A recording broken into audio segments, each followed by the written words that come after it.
Je sais pas pour vous, mais moi, quand j'ai un nouveau jouet dans mon studio, un synthé, une pédale, une guitare, n'importe quoi, ça relance la créativité et je me retrouve nouveau inspiré. De nos jours, sur internet, on peut assez facilement trouver des pédales d'occasion pour 15 ou 20 €. Avec ça, on peut s'amuser à traiter des voix, des synthés ou même carrément des batteries. Des fois, simplement de changer d'instrument, ça rouvre les portes de la créativité. Par exemple, les guitaristes n'auront qu'à s'essayer au clavier. S'imposer des limitations matérielles.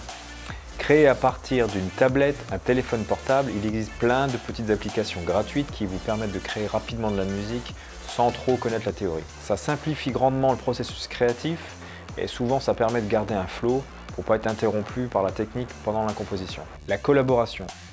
Insérer la créativité de quelqu'un d'autre dans votre projet va certainement l'illuminer. Rencontrer des gens sur un forum ou dans la vraie vie, partager, échanger, ça relance souvent plein d'idées. Et l'inspiration des autres devient un tremplin. Pour aider à la composition, on peut aussi s'imposer un thème. Le thème peut venir d'un film, un livre ou tout simplement d'un fait divers. On crée une sorte de routine. Les artistes de Fresnes nous avaient parlé au mois d'août pendant le cours de Perceval Carré. Ils nous expliquaient qu'ils composent quotidiennement et cela permet de ne plus trop réfléchir quand on compose. On peut ainsi créer une routine et composer régulièrement permet que ça devienne vraiment naturel.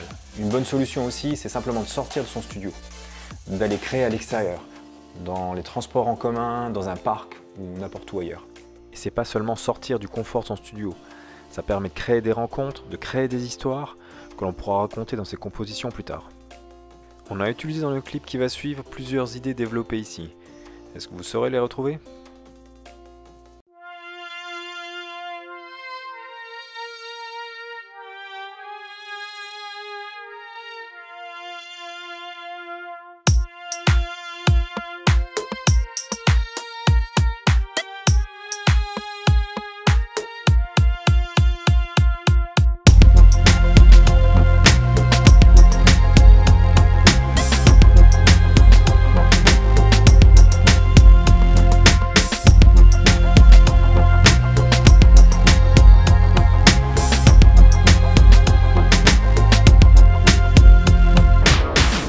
Et vous, vos techniques pour booster l'inspiration, c'est quoi?